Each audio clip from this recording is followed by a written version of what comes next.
tardes, bienvenidos a una nueva sesión de Charlando en el Forestal. En esta oportunidad, Carlos Reyes conversará con el poeta Héctor Hernández Montesinos de su nuevo libro Buenas noches, presidente. Recientemente publicado por RIL. Por RIL Editores de Boyacá, y vamos a tener algún vituperio para los asistentes. Lo tengo con ellos. El vituperio ya está sucediendo, ¿eh? Está sucediendo. Hay que decir ahí que agradecemos a Flor de Caña. Ustedes se lo perdieron, los que no vinieron. Salud. Aquí el público ya está borracho y nosotros también. También. Salud.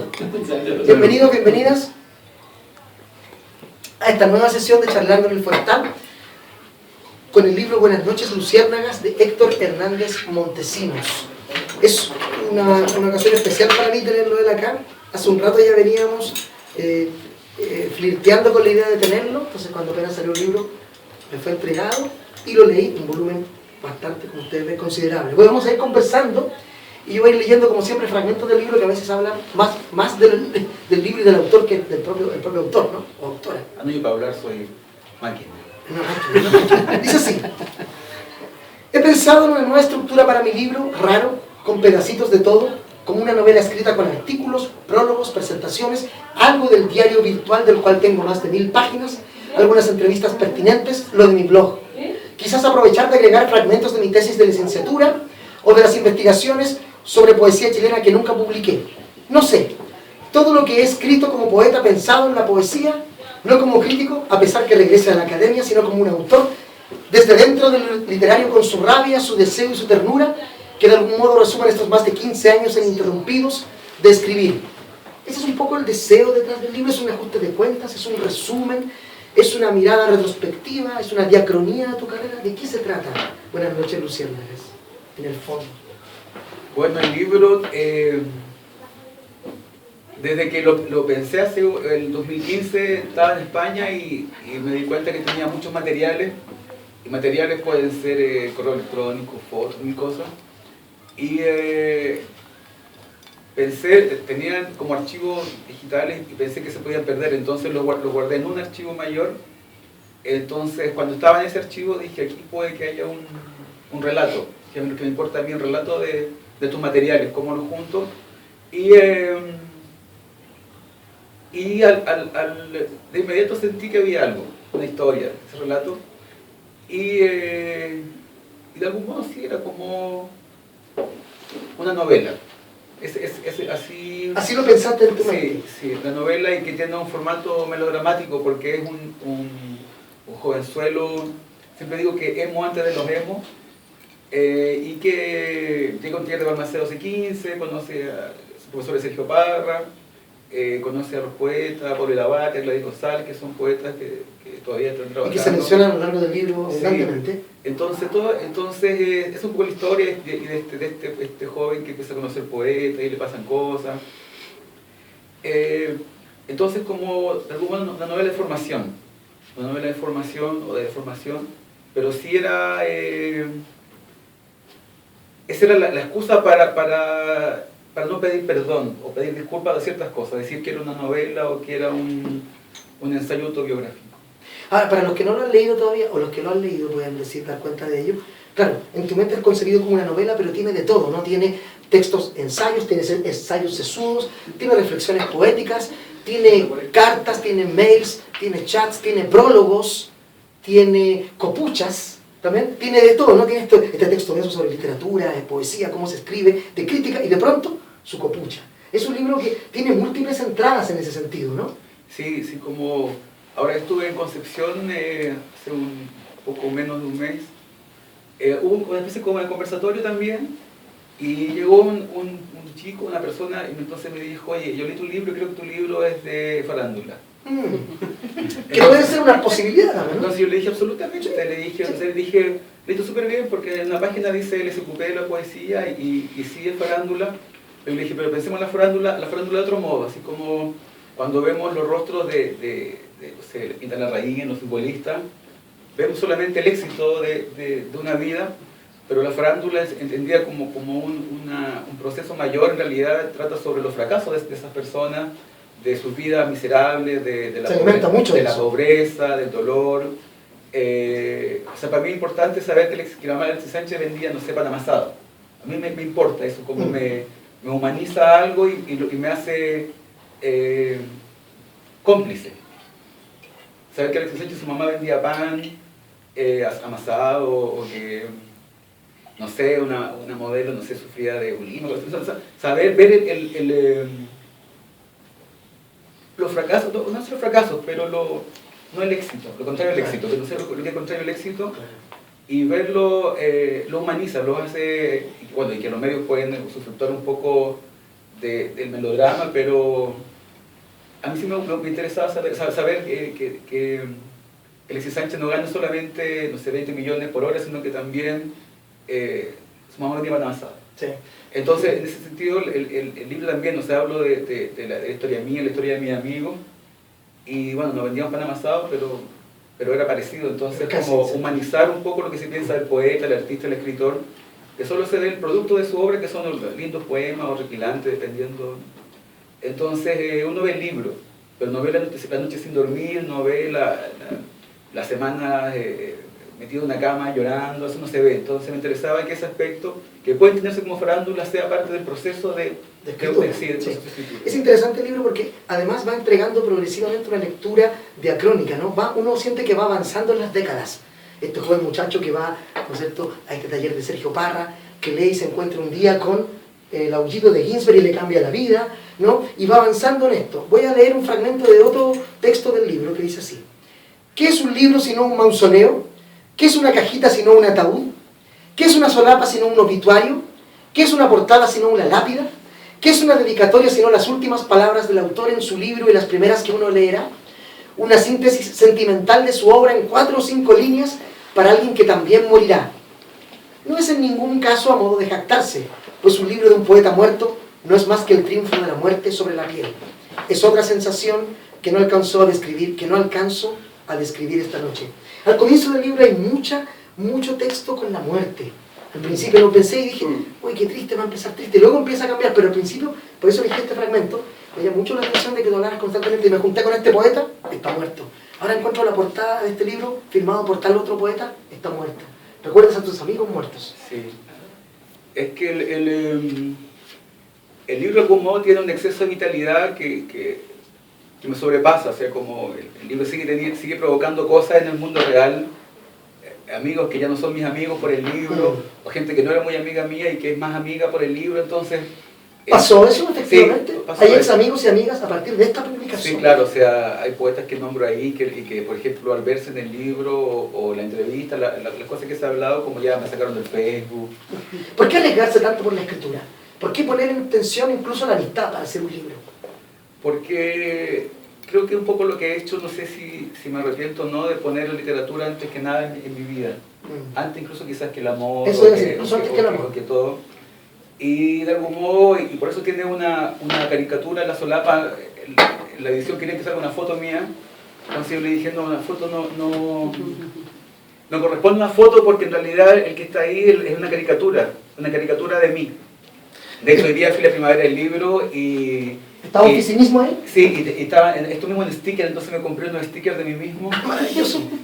Y me gustó comprarme mis souvenirs de mí, y si no soy yo, digo, es la caricatura que escribe el libro, y por eso te digo, como al hacer una caricatura se permite muchas más cosas que quizás yo no habría hecho. Entonces, al pensarlo como ese monito que está ahí, sí, y que dice que es malo, entonces tenía que ser malo. Sí. Hay que decir que Oficinismo es la autora de ese... Sí. Tú no sabías quién era, lo pones en el libro, ¿no? Dices, en Facebook encuentro esto y me parece, dice el texto, aparece la cara, dice H. ¿Solo H? Otro personaje dice, no, creo que hay una letra borrada, ¿no? De HH, Héctor Hernández. Otro pregunta, ¿pero cuál es su historia? Y la persona le responde, algunos dicen que es malo, con mayúsculas. Otros lo idolatran, lo típico, en realidad. Te encanta eso, ¿no? Sí, lo aman, lo odian, lo mismo de siempre en realidad, lo típico, lo usual. Que es lo mismo que hago yo también con la realidad, la amo, la odio, porque es lo típico en realidad. Oye, pero ¿por qué hacer este libro ahora? ¿Por qué cambiar? Tú dices, lo pienso como una novela. ¿Por qué de la poesía y tantos años no hiciste antes un libro parecido a este? ¿Por qué este es el momento adecuado? ¿Por qué no hace 5 años? ¿Por qué Héctor Hernández siente que este año era el momento de un libro como este? Porque justamente este año como que bueno, yo siempre he sido poeta, y decir ser poeta a mí me gusta porque implica una transformación de uno mismo, una autoconciencia, o sea, como el otro día hice un taller súper bonito en la Universidad Central y le decía a los chiquillos que es importante decirse poeta, y les contaba una pequeña historia de un niñito que conocí en Centroamérica, un niñito que era muy conflictivo. Y llegó a un taller casi de castigo, lo mandaron a mi taller, al final el niñito se convirtió en el mejor poeta casi de su ciudad, y era un orgullo. Entonces él decía, soy poeta, y se transformó su casa, se transformó él en su familia, se transformó en su colegio, se transformó en su grupo de amigos, y me gusta eso de decirlo y de cuánto efecto puede provocar decir ser poeta. Entonces, yo siempre me sentí poeta. O sea, siempre escribí, pero me sentí poeta desde los 19 años. Entonces siempre digo, yo comencé a escribir a los 19 años, pero mentira, yo escribía desde los 9. De hecho, el otro día compartí en el Facebook, tenía un cuaderno literario con unas novelas, entre comillas, de 3 páginas, unos poemas. Entonces, ser escritor para mí es como tener una conciencia de ser escritor, de la escritura. Y ahora que este año ya como que la poesía es una suerte de pasado, ya no escribo poesía, ya lo que tuve que escribir fue el 2012 y de en adelante he hecho un par de poemas, pero ya como que ya se acabó. ¿Sí? Sí, se acabó. Tú dijiste que te va a hacer, que ya con este libro se cierra ese periodo, ya no vas a escribir más poesía. Sí, ¿Será no. cierto eso? ¿Cambiarás de opinión? ¿En el futuro serás un Jorge González? Que Jorge ha dicho muchas cosas que después cambias, y está bien que uno cambie de opinión, ¿no? Ojalá no quede ñaja como él, pero... Bueno, porque tuvo un accidente vascular. Sí. Yo tuve Por eso, un peor. no tomemos salud. Eso no hagamos esto. Entonces yo creo que al asumir ya de que la poesía ya no con la poesía, me permití hacer esto. Sí. El libro tiene muchas entrevistas que hacen interesante el libro, que son entrevistas hechas a ti o a tu grupo de amigos, pero también entrevistas o artículos de gente que te denosta. Entonces el libro es muy interesante porque en un capítulo hablas tú de un tema y en el próximo es un anticapítulo del anterior, ¿no? Es como que ese capítulo critica completamente lo que has dicho antes. ¿Por qué poner textos de gente no que te odia, pero que te critica profundamente en un mismo libro?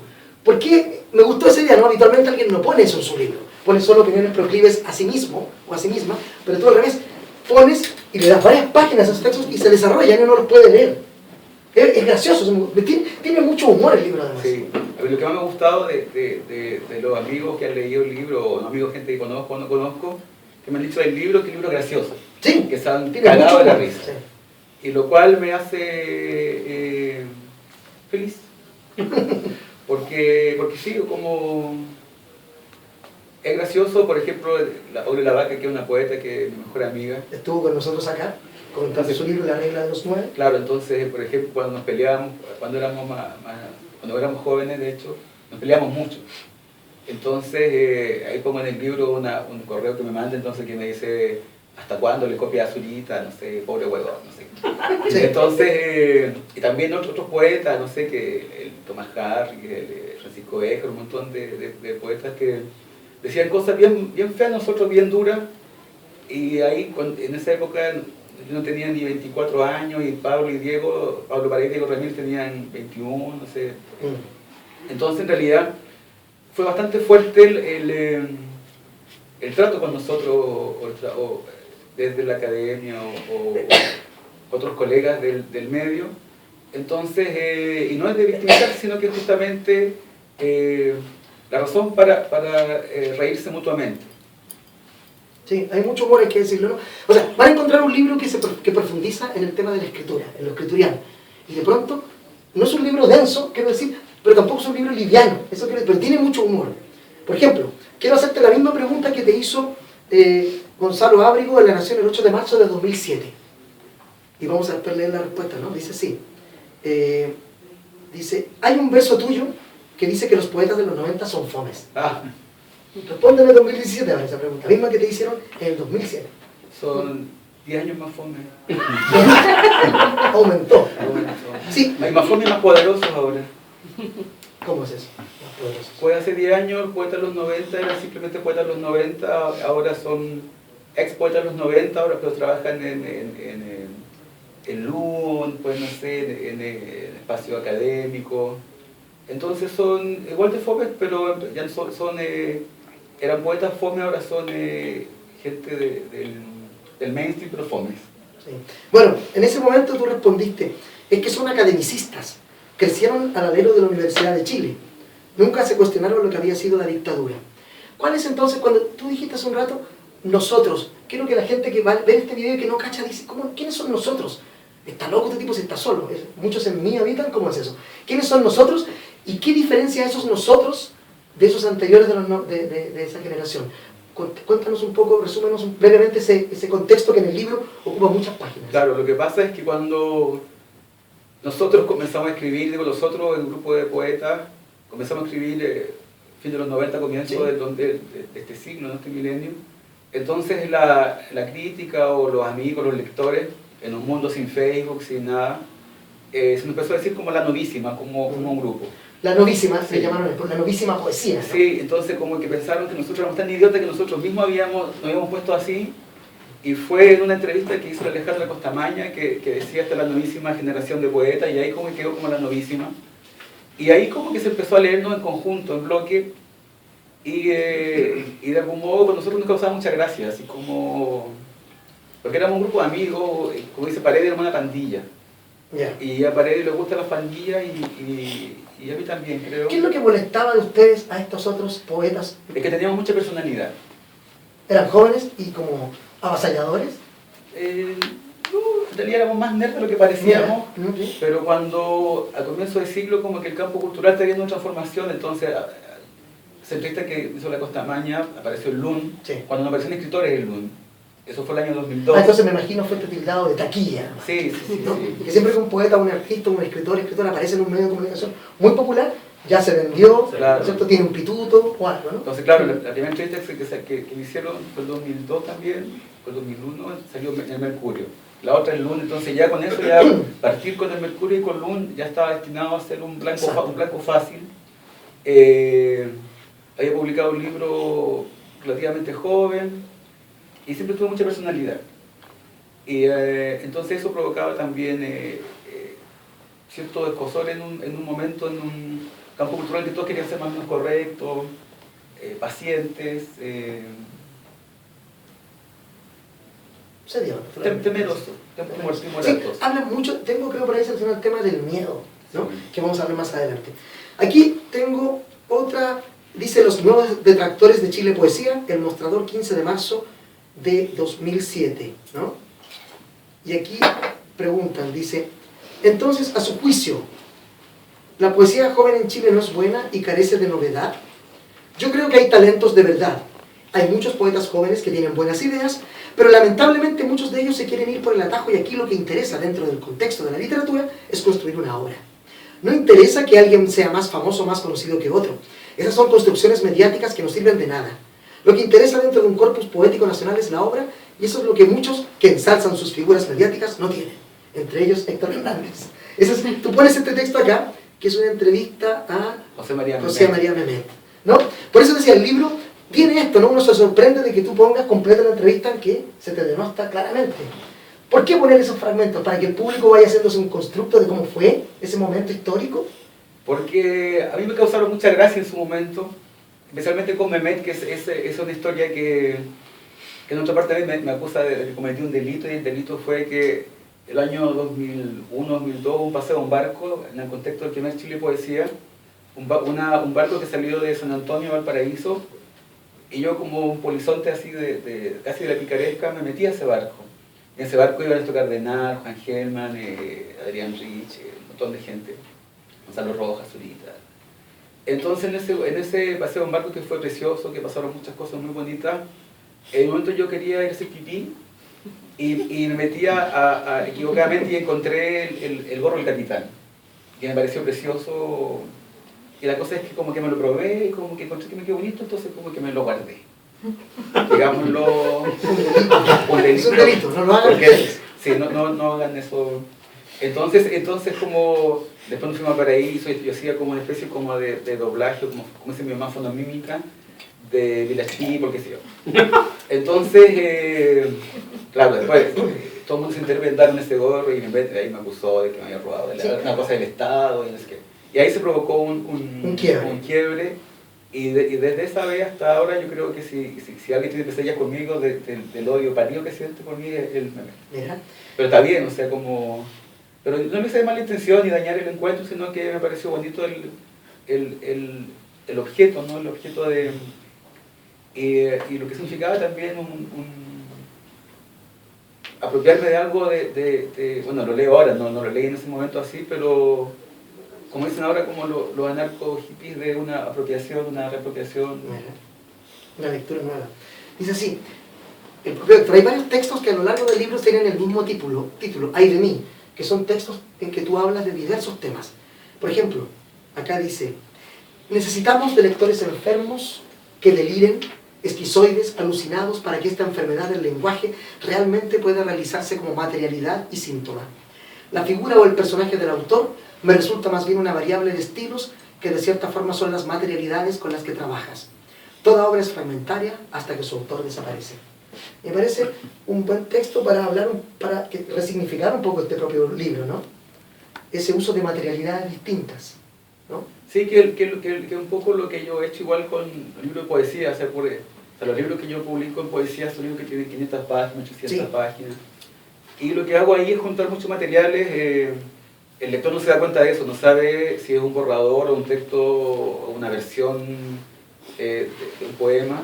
Pero yo sí sé, entonces en los libros pongo, fácilmente pueden haber 60% son borradores que no revisé, no corregí y me interesa que esté ahí, ¿no? Porque de fondo la literatura como fenómeno me interesa el proceso, ¿no? Como el proceso de la escritura. Más que el resultado final. Claro, porque perfectamente puede haber dejado los 30 poemas más lindos del libro y en vez de 500 tiene 5, 10 páginas. Usando una figura, una metáfora un poco desagradable, pero para expresar, vomitas el texto completamente y sin revisión, publicas, y lo que viene es una compulsión de escribir. Claro, pero porque así es. Lo que yo hago la corrección mentalmente, entonces no necesito escribirlo y luego corregir ahí. Porque, como lo quiero, ¿no? Porque lo hago, sin parar. Lo hago en mi mentecita, veo el texto y como me ahorro lápiz y papel, y tengo el texto en la mente y lo voy corrigiendo en la mente. Entonces cuando yo lo escribo ya está corregido, está súper corregido. Sí, tú dices acá sobre esto mismo, dices, el género literario de una obra es un procedimiento de lectura, no de escritura. Me pareció muy interesante esa afirmación, ¿no? Sí, porque al final uno está leyendo, uno podría leer, no sé, poesía mapuche, narrapán, cualquier cosa. El lector es el que construye ya sea el género de un texto o sea, el mismo hecho de decir que una novela, y no es una novela en sentido formal, claro, pero al nombrarla así ya lo hace novela, que es un poco lo que uno aprendió del arte, ¿no? Del mismo Duchamp, que es justamente la idea de la obra como proceso, o sea, como el ready-made, que si le pongo el nombre, digo, si esto es una obra de arte... Lo resignificas. Sí, o sea, el ordinario, si digo, si esto es una obra de arte, es una obra de arte. Y entonces la escritura en sí misma no es tan pertinente, pues si yo digo esto es una novela, y si lo estoy diciendo una novela, es una puta novela y una novela es... Es lo que el autor dice. Deposita mucha confianza en tus lectores y lectoras, entonces. Sí, son gente muy fantástica. Dice, Santiago, martes 7 de febrero de 2017. Le escribo a Leonora y Daniel para parar la edición del libro, este libro. No estoy seguro con él. Creo que hay que apretarlo más, darle más potencia, no sé. Me desvelé pensando en cómo. Ni siquiera el título termina de convencerme. Ni con mi primer libro me sentí así. No sé lo que es, no sé si tiene sentido y si vale la pena. No sé cuán necesario sea todo lo que se dice ahí. ¿Aporta? ¿Es algo nuevo, interesante? Los chicos me dicen que no me preocupe, que trabajemos tranquilos. Pienso en cómo se leerá, en lo fácil que será para los haters hacerlo y hacerme mierda, pero lo lindo y sugerente que puede resultar a los lovers o un lector no prejuiciado.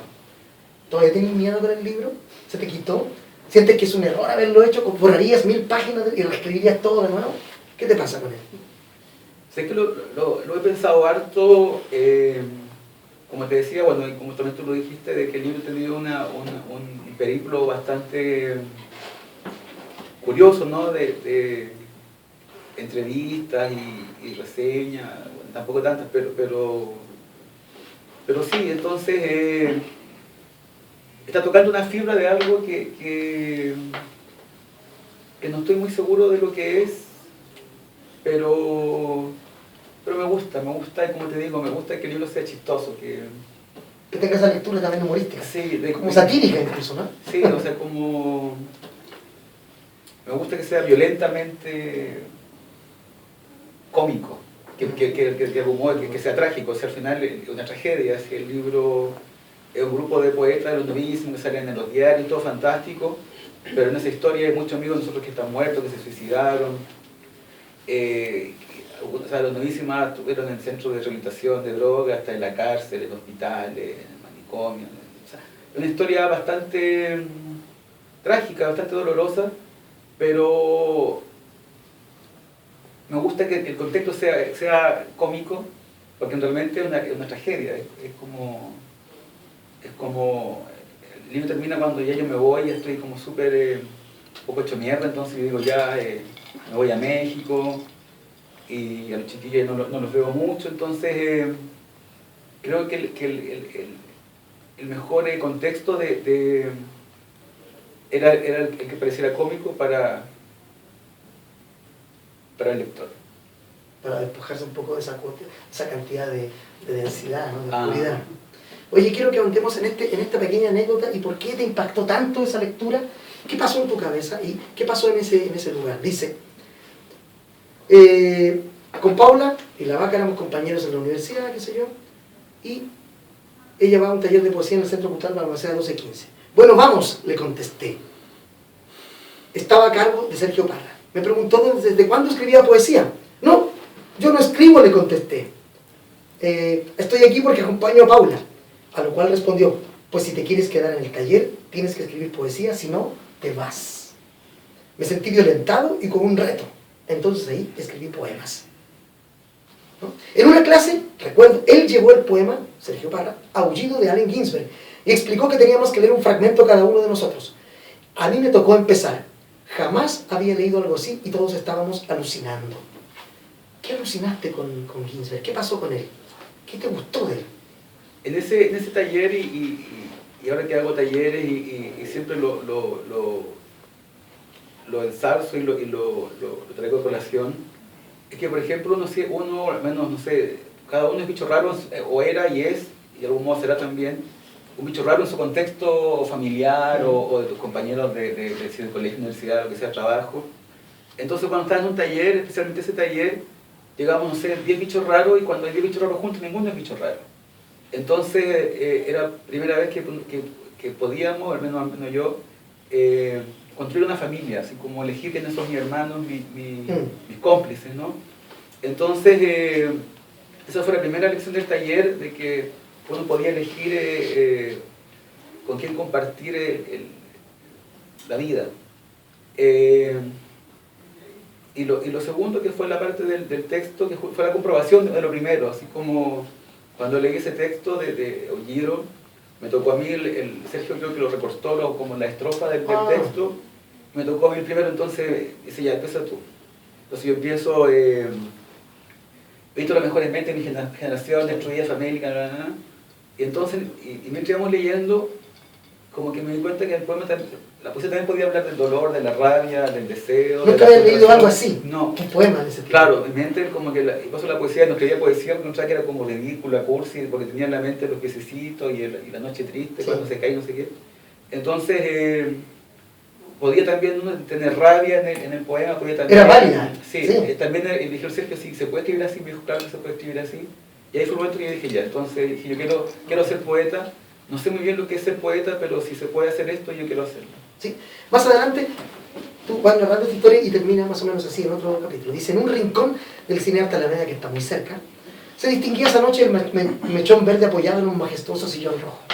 Los 23 años habían llegado con el libro de tapas blancas y el poeta agotaba su mano buena en las firmas para los fans. El hall comenzó a llenarse. Alguien podría especular que a partir de ese cuadrado comenzarían a encenderse las lámparas del recambio generacional. Lo post de lo post. El eco del libro anterior ya se filtraba en el salón. No a las respetables putas de la belleza, no a los distinguidos perros de la poesía. Nosotros hemos cantado a nuestra generación sin lograr despertarlos del miedo. Nosotros hemos jugado a ser palabra derramando a tiros el desenfado sobre las cabezas de los boquiabiertos que nunca imaginaron un arrebato como este para la poesía y para lo que se vive de ella. Esa noche era el turno de los novísimos. El festejado se anunció sin vacilar. Soy puta madre y vengo en representación de Héctor Hernández. ¿No? Claro, y ese poema es mi... Es tu respuesta, ¿no? Es como mi aullido chilensis. Sí. Y siempre me han dicho eso, que claro, y evidentemente se parece al aullido, y es la cosa, la literatura menor, ¿no? La negociación colectiva, el contenido político. Pero en realidad, y hasta yo lo creí, pero no hace mucho escuché el audio del Hablo por mi diferencia del MB de Pedro. Sí. En realidad encontré que se parecía más, y me acordé que en realidad ese texto, el poema mío, en realidad dialogaba mucho más con el Hablo por mi diferencia, con el manifiesto de Pedro, que con Ginsberg. Yo lo había olvidado, pero cuando hice un taller y estaba ese audio, y escuché el audio junto con los chiquillos del taller, como que yo iba pensando eso, dije en realidad mi poema dialoga más con Pedro que con Ginsberg. Qué interesante, ¿eh? Sí. Oye, en otro momento, hay unos momentos muy hilarantes y muy interesantes que son las telepatías eléctricas. Aquí hay una fechada en el 2013, una discusión tuya con Rafael Rubio. ¿No? Discuten ahí, pelean, y de pronto, como parando el carro a esta situación terrible, aparece Raúl Zurita. Miren lo que les dice Zurita a estos dos muchachos. Dice: hay pocas cosas más ridículas en el mundo que las luchas de poder de los que no tienen absolutamente ningún poder. Y las peleas de poetas son el ejemplo más patético, penoso e irremediablemente ridículo de eso. Si hay una victoria, esa victoria está en un tiempo aún inimaginable y en ella ambos están en el mismo bando. ¿O son tan presumidos de creerse realmente enemigos? No sean ingenuos. Las diferencias entre ustedes son simples peleas de egos. No, peor que eso. Son por diferencias estéticas y no puede haber algo más profundamente farsante y estúpido que pelearse por diferencias estéticas. Se los dice un farsante y un estúpido. Y luego de eso, ustedes se mandan unos mensajes, unos mails así como: pucha, perdona, paz, amigo, amor y todo eso. Es muy interesante eso cuando el maestro Zurita intercede y dice: cabros, paren esto. Es muy interesante eso, tú lo expresas en ese capítulo, muy hermoso, ¿no? Sí, en realidad es bastante, bueno, es gracioso, sí. En realidad es bastante triste porque en realidad, claro, Rafael, cuando yo llegué a la universidad, en la católica, Rafael era como el poeta joven de la universidad, con sus sonetos, sus cosas que escribe él. Y se ganó un premio hace poco que Raúl había sido jurado, entonces era como un niño símbolo, ¿no? de la católica. Como que eso lo sigue siendo un poquito. Entonces aparecí yo y como que Raúl me empezó a leer y muy cariñoso. Y al final un poco la pelea fue eso, en realidad fue una pelea de Rafael, de huérfano y también de algún modo más que sí. Entonces peleábamos el amor de un padre, más que haya sido un poeta, haya sido él, o haya sido el señor que barría en la esquina o en la facultad. Pero mismo era el amor de un padre. Y que cuando uno empieza a envejecer como que lo siente cada vez más, cuando uno tiene la edad del padre que de tuyo y no está, como que esa imagen como que se hace más presente. Entonces con Rafael como nos peleábamos nosotros entre comillas por ese padre, y que era Raúl. Entonces cuando manda este mail, es un mail de papá, así. Exacto, es un mail notable. A los dos como, la imagen era como pesca de la orejita, los dos así. Y claro, después con Rafael nos encontramos y nos pedimos disculpas, y nos abrazamos, y Rafael estaba esperando, o sea, su esposa estaba esperando a su hijito, a su hijita. Mi mamá estaba embarazada también, entonces era como un contexto de vida. Pero luego, hicimos súper amigos. Pero luego entrevistó al Pablo Maquena en un programa y hizo un chiste de Rafael Rubio, una broma. Y la persona enojó y todo se fue a la mierda otra vez. No, bueno, así son los vaivenes del arte y de la poesía, ¿no? Otra entrevista.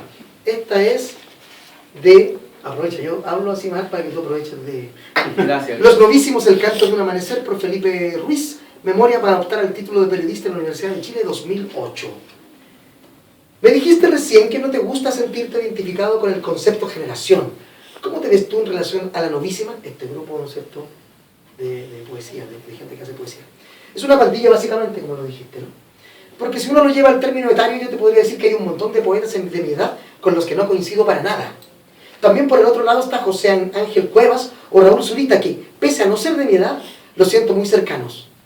Sucede que con Héctor y Paula coinciden las edades y las propuestas, pero no siento que sea algo determinante. La novísima es un asunto que me intriga.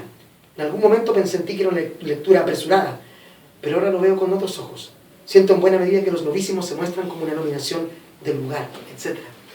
Pero en esto me quiero detener más que en la novísima, en esa figura central, a quien yo sé que tú quieres muchísimo, que es Zurita. ¿Qué pasa con Zurita? ¿Por qué es tan importante para ustedes, o para ti en particular? ¿Por qué es para ti tan importante la figura de Zurita como poeta? O más que poeta, tal vez. Para mí es muy importante, Raúl, y cada día que pasa lo quiero más, lo admiro más, y me encanta poder decírselo a él y decirlo a los 45 vientos, porque es un poeta justamente de que él ni siquiera tendría que mirarnos. Sin embargo, fue el primer poeta que nos antologó, el poeta que escribió reseñas sobre nosotros, que presentó nuestro libro, el poeta que quizás más generoso, ¿no? Más generoso con otra gente y con mucha gente. Entonces, en un mundo infame y un campo cultural también un poco infame, que su madre, como pondría la marca en una entrevista, esos gestos son triplemente más valiosos, y siendo alguien que es tan importante, y siempre digo que en Chile como que no conocemos a Raúl. Sí, Lo suficiente. he tenido la suerte de estar con él en México, en España, en un montón de partes, y lo que él implica, lo que él es y significa, es algo que aquí en Chile aún no lo dimensionamos.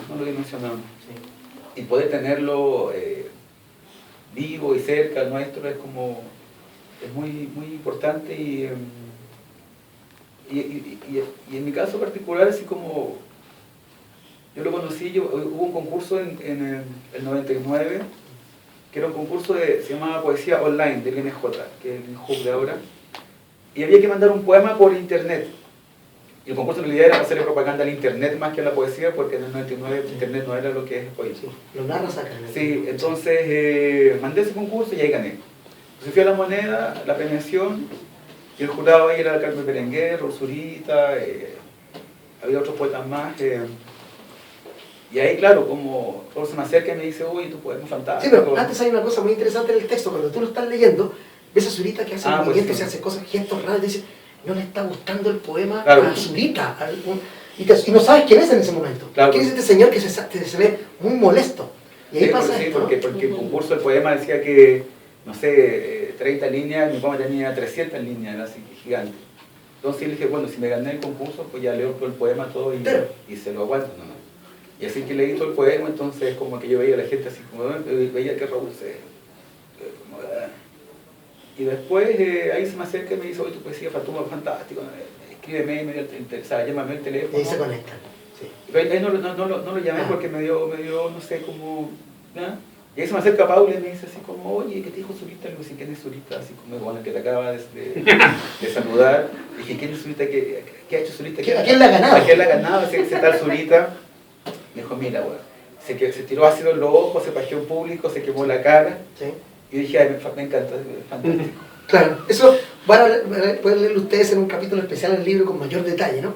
Quiero pedirte y ocurre eso, y luego nos encontramos en la universidad, y él me dice, muéstrame lo que ha escrito desde el concurso ese hasta ahora. Eso no lo puse en el libro. Y tenía 3 anillados así como grandotes, se los llevé, y me dijo, ya nos juntamos el próximo lunes. Le llevé los 3 anillados, y nos juntamos el lunes siguiente, marcó un montón de cosas, todavía tengo ese anillado, eso fue como al comienzo del 2000, y me dijo, esto hay que publicarlo ya. Y él se movió, preguntó por ahí, pero nadie iba a publicar un libro de un chico de 20 años, un libro de 1000 páginas, entonces no se pudo. Y dijo, pucha, Héctor, y me dijo 3 palabras que yo ahora lo digo un poco más chistoso, pero cuando hago talleres siempre le digo a los chiquillos como que se ríen. Yo digo, fue el primer reggaetón del mundo y fue el reggaetón más sublime del mundo. Rol me dijo, dale, dale, dale. Entonces, para mí, como lo traduzco en contemporáneo, digo, es el reggaetón más sublime que he escuchado. El reggaetón de Zurita. El reggaetón de Zurita, y también un poco se lo digo al chiquillo, así como, dale, si al final es muy sencillo. Cuando yo escribía estos poemas largos, que la gente se incomodaba, y Gonzalo Millán, que yo hacía taller con él, Gonzalo se agarraba la cabeza, me decía, esto no es los poemas, no, sintetiza, concentra, mucho con poco. Y Y todo el mundo me decía un poco, me decía, no estás bien, estás mal, la poesía no es eso, la poesía es síntesis, podares, la jardinería, ¿no? La concisión. Yo le decía, no, yo no quiero decir mucho con poco, yo quiero decir mucho con mucho, o decir nada con mucho. Y ahí Raúl fue el único que me dijo, dale, dale, dale, y si quieres escribir un poema de 100 páginas, escríbelo. Y qué fue lo que hice, y lo que hice hasta el 2012, que seguí escribiendo. Héctor, quiero pedirte que leas el siguiente poema que te mostré. Ya. Por favor. Padre nuestro, Padre mío, que estuviste en mi cama, porque mis sábanas fueron nubes, y en ellas ondeaba la sangre de mi penetrante genealogía, que jamás ensuciado sea tu nombre, ni mi apellido. Me llevaste a tu reino público, con tu cetro de sándalo condecoraste mi indecencia, hiciste mi voluntad la tuya, mis piernas y mi boca, me diste mi origen, cada noche sobre mi espalda perdonaste mi estupidez, y no me dejaste caer en otras manos que fueran ajenas. Mi violador amado, mi rompedor de la piel, me liberaste de la infancia dolorosa. Padre nuestro, Señor mío, a la edad de 13 años me hiciste parte del amanecer. Bueno, este texto... Las últimas noticias de diciembre. Claro, las últimas noticias de diciembre de 2004, un texto de Zurita que comienza así. Dice esto Zurita: quien haya leído este poema de Héctor Hernández Montesinos, incluido en Cantares, Nuevas Voces de la Poesía Chilena, y afirme que es un bodrio, es un delincuente cultural. No entiende absolutamente nada de nada y no tiene derecho a opinión. En el mejor de los casos, si no es un lector habitual de poesía, es un troglodita, y en el peor, si es que alguien que presume de crítico literario, es el más nocivo de los delincuentes, un delincuente de la inteligencia. Alguien que, si siguiéramos a Ezra Pound, debería ser enjuiciado y condenado por criminal, sin más ni menos recaudos que los que se le pueden dar a un estafador público o a un sicario que asesina el espíritu e induce engaño a la ciudadanía. ¿Quién dice que la belleza conmocionada y feroz de 3 versos como Padre nuestro, Señor mío, a la edad de 13 años me hiciste parte del amanecer, es un bodrio? No está en condiciones intelectuales, ni psicológicas, ni morales de juzgar nada a ningún poeta, a ningún poema, y tampoco puede juzgar nada de nada, porque intelectualmente es un gusano y no alcanza el coeficiente de inteligencia mínimo requerido para emitir juicios sobre la nueva poesía chilena de la que ese Padre nuestro forma parte. ¿Qué van a querer decir Zurita? Ahí te apoya, parece, ¿no? Es un texto interesante porque luego vemos otros textos que dicen lo contrario, ¿no? Nuevamente esta idea tuya de poner en tela frente al espectador, al lector, a la lectora, los dos puntos de vista. Sí, lo que pasa es que el 2004 apareció esta antología que hizo Raúl, Cantares, Nuevas Voces de la Poesía Chilena, y por primera vez aparecíamos novísimos en una antología. Y aparecían los poemas de Diego, que en esa antología, Diego Ramírez, ¿no? Creo que es lejos el más brillante de todos nosotros, y la novísima creo que es el más brillante de todos nosotros. Entonces, hubo mucho revuelo con esa... Mucho revuelo. ¿Por qué? ¿Qué es lo que produjo escozor? Primero porque lo hizo Raúl, okay. y no lo hizo otro. Y por la importancia que él tiene, además, ¿no? Sí, por eso. Porque no lo hicieron otros, como lo hizo Raúl, pues ya estaban ya había algo por qué molestar. Y luego porque en esa antología, en esa muestra, y la defensa que hizo Raúl fue muy, como se ve ahí, muy dura, fue porque también justamente se decía que lo nuestro no era poesía, era cualquier cosa política, ¿no? Y ciertamente sí eran políticas, pero no eran políticas sobre la identidad de género, políticas sobre ser mujer, políticas sobre ser pobre. Y por eso adelante el artista Pablo decía que la poesía tenía un lugar de origen, tenía una marca de origen, porque claro, como en los poemas de la novísima y nuestros poemas, nuestra historia, sí aparece la Florida, Gran Avenida, Conchalí, Recoleta, aparece la homosexualidad, aparece la dureza un poco, o lo difícil que es ser un extraño en un campo cultural que también es extraño. O sea, sí. El campo cultural siempre ha sido así, pero parece que la gente esperaba que este nuevo siglo fuera más no sé qué esperaba este siglo, más higiénico de algún modo, sí, un poco lo es, pero sí fue extraña la sobrereacción que hubo con esa antología y con esos poemas, pero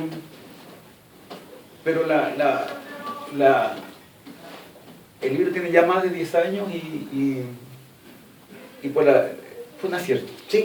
Sobre eso que acabas de decir, la poesía, la política, dices tú en otro texto que se llama, dice, poesía líquida o liquidez en la poesía. A lo que voy es que leer lo político de la poesía de los 90 con la caja de herramientas de los 80 o 70 es un error. Craso. Más aún cuando la transición significó que el nuevo Chile era un país construido por leyes e instituciones, pero una democracia bonsai, es decir, custodiada, artificial, podada, que parecía enorme, pero enana y antinatural. Y más adelante agregas, dices, los mismos grupos de poder tienen el poder y se solazan para que parezca casual, para que la prensa parezca imparcial, pero no.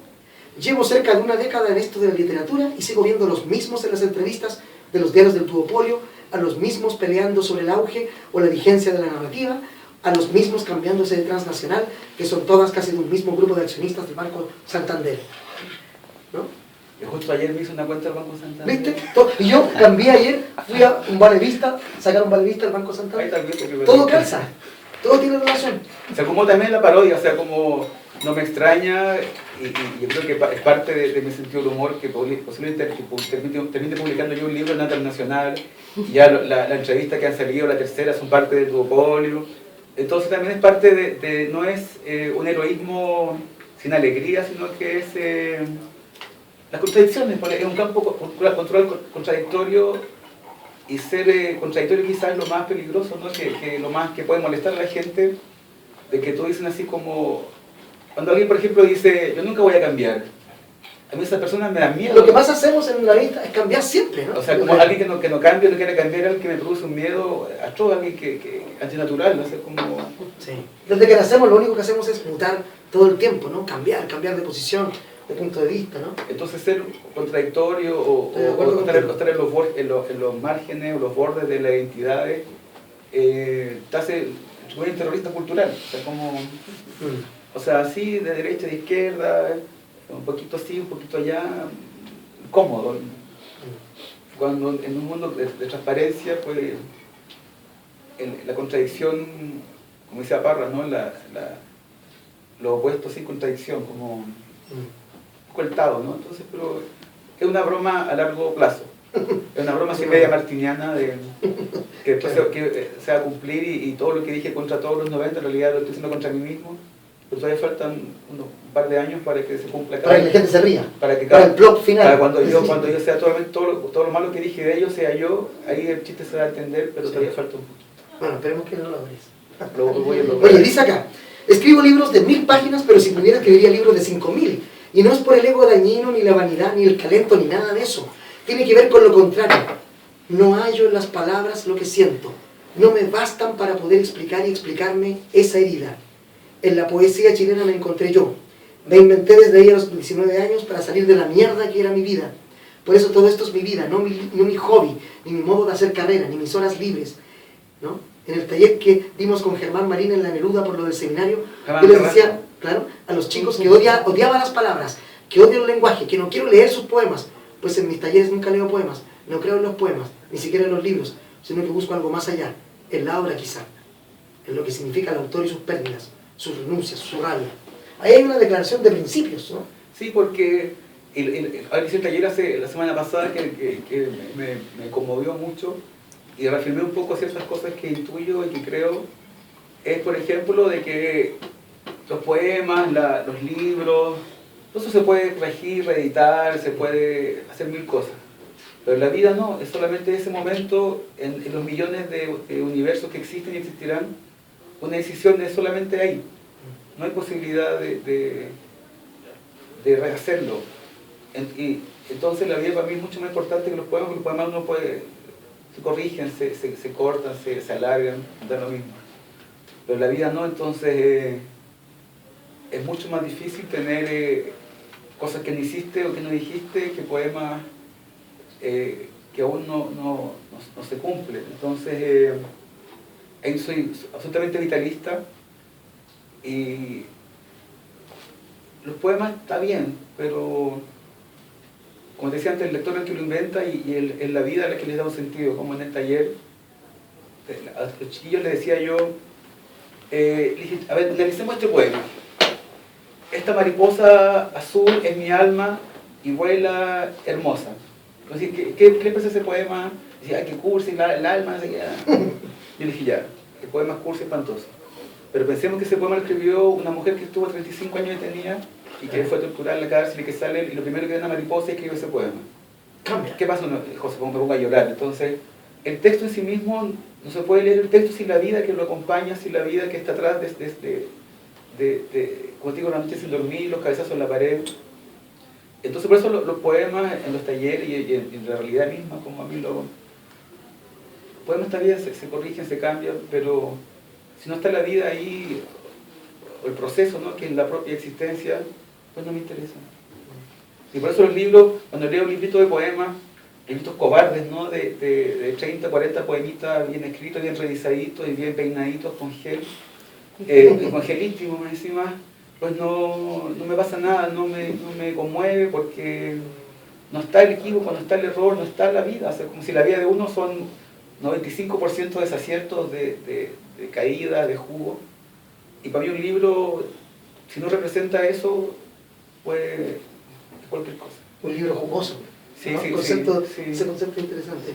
Dices, ya hacia el final del libro hay muchos temas, pero el MB, el Carmen Berenguer, abordas muchos temas. Después, hacia el final del libro, empiezas a hablar de poetas, hombres y mujeres que te gustan mucho. Una especie de como reseñas o críticas sobre su obra.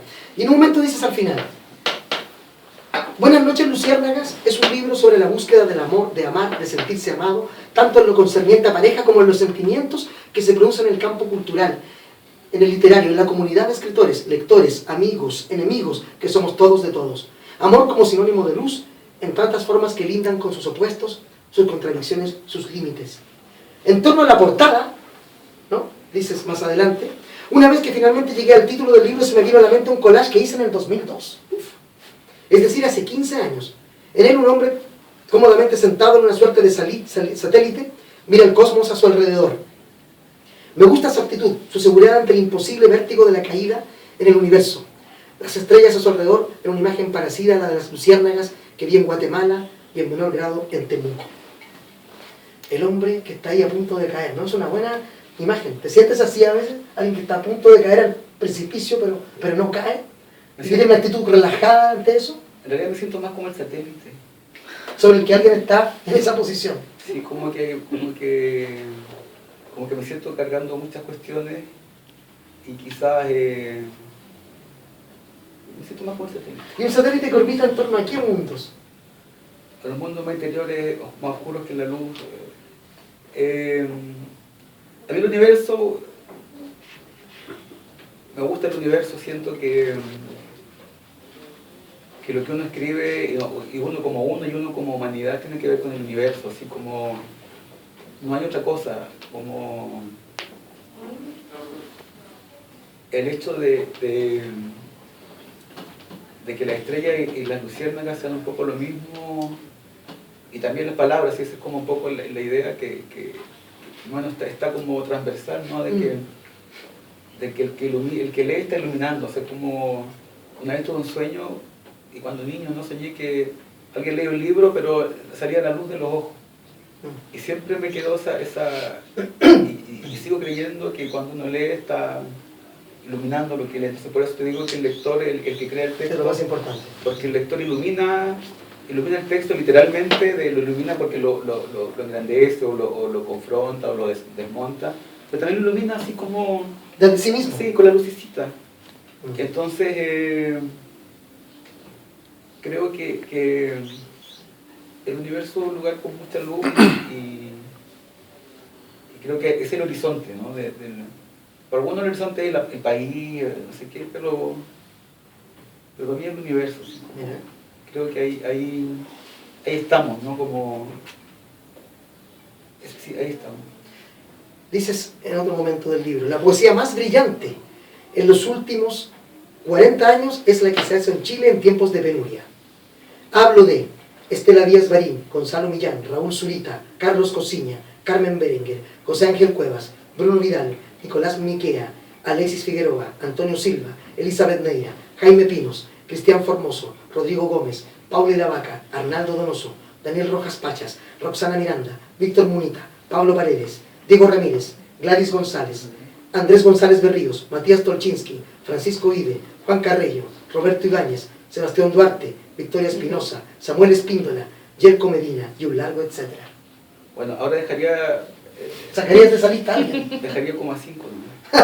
Pero quería leerlos a todos porque son gente que te acompañó en un proceso tal vez, Sí. en este largo tiempo de hacer poesía. Sí, pero ya casi no me acompaña casi ninguno. Mira, qué triste, ¿no?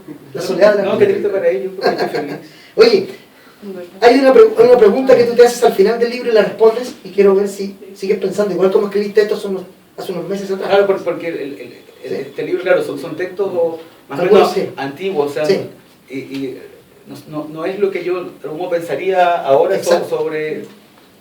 Y por eso el sentido de novela es eso, o el Sí. sentido de ficción literaria, porque no soy yo, no me reconozco ahí. A veces eres otro. Sí, o Sí. sea, como... Pasa eso, fue ¿no? cosas que pensé cuando era Lolens, cuando tenía mucho tiempo libre, hasta no sé qué. Sí. La última entrevista dice así: ¿el futuro de la poesía chilena? Se pregunta Héctor, y dice, el mismo que el de Chile, desaparecer. Basta que amanezca de mal humor el chino culiao, como dice mi mamá, el coreano. Y bueno, El coreano, ¿sí? o sea, ahora estamos en un momento en plena Guerra Fría, o sea, ahora más que nunca, al menos yo que soy medio apocalíptico y a veces un poco integrado, de que sí, ¿no? De que tú ves los huracanes, ahora que me voy a México mañana, los terremotos, la enfermedad, en Barcelona, España, tú sientes que sí, el mundo...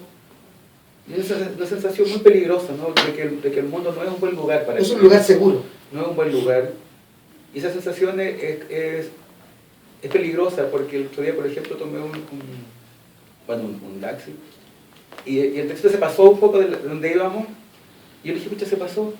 Y me dijo, ya hagamos una cosa. Y se metió contra el tránsito, y me dijo, mira, yo le dije, pucha, vamos a morir acá.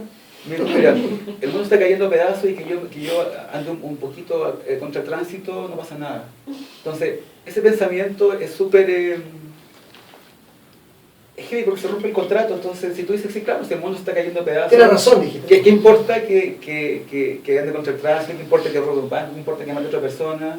¿Qué importa que muera una mujer en la cárcel, una inmigrante? ¿O qué importa que el taxista la bote porque está teniendo un hijo en su auto? Entonces, es peligrosa esa sensación de asumir el apocalipsis, decir que, como está todo mal, permitirse el mal, y siempre está contra la moral, el moralismo, pero cuando uno dice así como así, el mundo está mal, dice, entonces los políticos, los empresarios, la religión, todo el mundo están todos, son todos unos villanos, ¿de qué sirve ser uno una buena persona?